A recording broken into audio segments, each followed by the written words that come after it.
దేవి లీలావతి. స్వామి పిలిచారా? ఆ మాయల శ్రీహరి భయంకరమైన వరాహ అవతారంలో వచ్చి నా సోదరు హిరణ్యాక్షుకుని సంహరించాడు. నేను ఆ హరిపై ప్రతీకారం తీర్చుకోవాలంటే తనకంటే ఎక్కువ శక్తి సామర్థ్యాలు పొంది నాకు మరణం లేని వరాన్ని పొందాలి. అందుకు నేను తపస్సు చేయడానికి వెళ్తున్నాను. నాథా, నా పైన కూడా తమ వెంటే. వద్దు దేవి, నీవు గర్భవతివి. నీవు నా వెంట రావడం క్షేమం కాదు. అలాగే ప్రభు, విజయంతో తిరిగి రండి. ఓం బ్రహ్మాయ నమః. ఓం బ్రహ్మాయ నమః. ఈ హిరణ్యాక్షుడు బ్రతికి ఉంటే మా దేవతలకు నరకప్రాయమే. ఇతను ఇక్కడే బ్రహ్మకు మెప్పించలేక తపస్సు చేస్తూ మరణిస్తాడు. ఇక ఇతని భార్యను చేరబట్టైనా తనకు పుట్టపోయే బిడ్డను హతమార్చాలా? దేవి లీలావతి.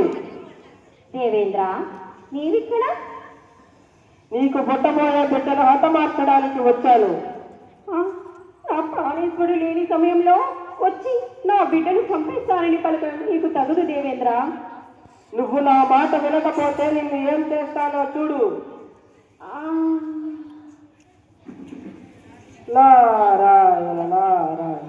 దేవేంద్ర, ఆమె హిరణ్యాక్షుడి భార్య కదా? అవును నారదా, ఆమె గర్భంలో ఉన్నది దానవుల వంశం. అందుకే ఆ బిడ్డను హతమార్చాలనుకుంటున్నాను.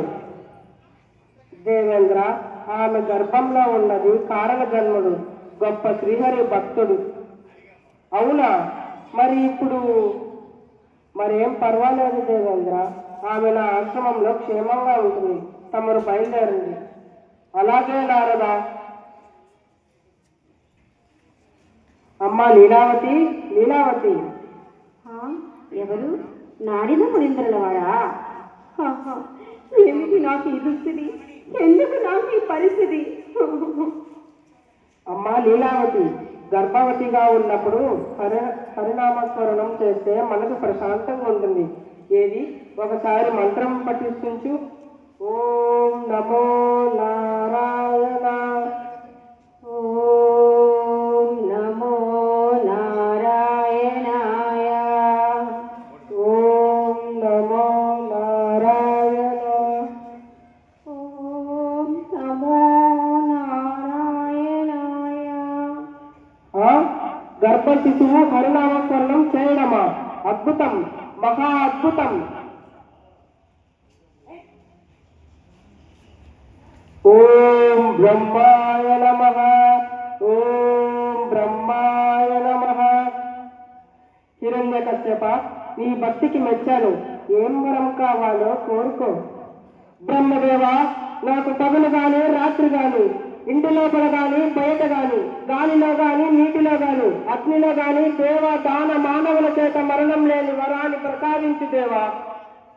తదాస్తు. ఇప్పుడు నాకు మరణమే లేదు.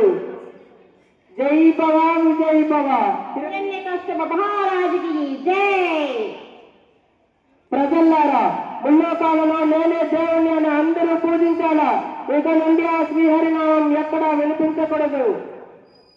ఓం నమో నారాయణాయ. ఓం నమో నారాయణాయ. శివ శివ, ఏమిటిది? కరణ సంతోషతో శత్రువు సంతీకరణ. నా మందిరంలో హరినామస్మరణం చేసేదెవరు? నేనే తండ్రి గారు.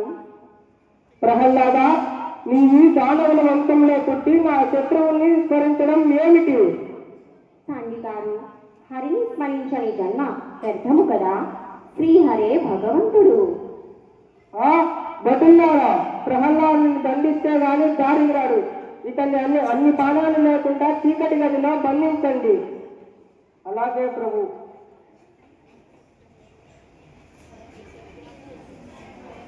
హరినామస్మరణతో ఈ చీకటి గదిలో కూడా వెలుగులతో నిండిపోతుంది.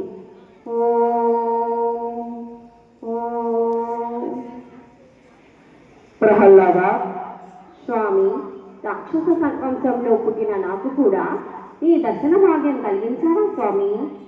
నీవు నా ప్రియ భక్తుడివి. నీవు పిలిస్తే ఎప్పుడైనా ప్రత్యక్షమవుతాను. ధన్యుడని స్వామి.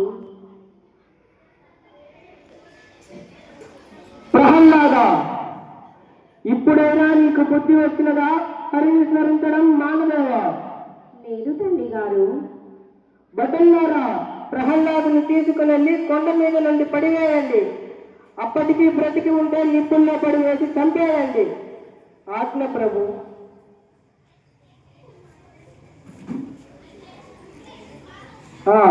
ఇదే సరైన కొండ.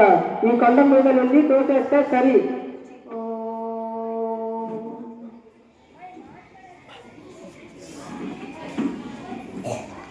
అంత ఎత్తు నుండి తోసేస్తే చావలేదా?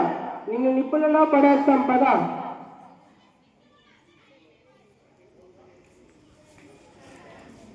ఓం ఓం నమో నారాయణాయ.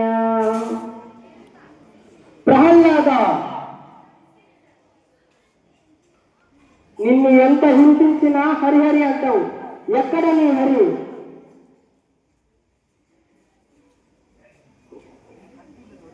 ఇందు కలుడందు లేదని సందేహమలదు. ఎందెందు వెతికినా అందున హరియే కనిపించును. అటులనా? అయితే ఈ స్తంభం ఉన్నాడేమో నీ హరి.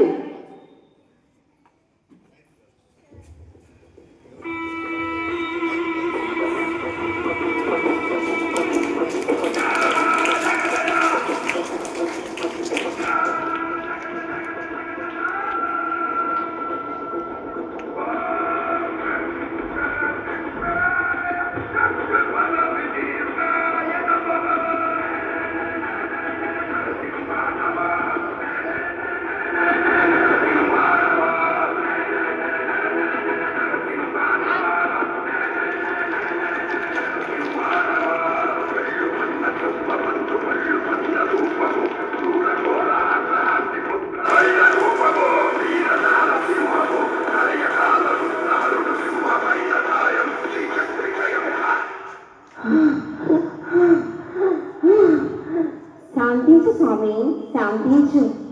శాంతించి నీ దివ్యమైన రూపాన్ని దర్శించుకునే భాగ్యాన్ని మాకు ప్రసాదించు స్వామి.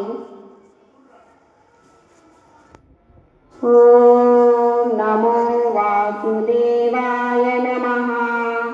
ఓం నమో వాసుదేవాయ నమః. ఓం నమో నమః. భక్త ప్రహ్లాదుడు కారణజన్ముడు. ముల్లోకామాల్లో ధర్మ ప్రతిష్టాపన చేసి భక్త ప్రహ్లాదుగా పేరు పొందారు. ఈ కథ విన్నవారి యొక్క జన్మ ధన్యమగుగాక. ధన్యవాదాలు.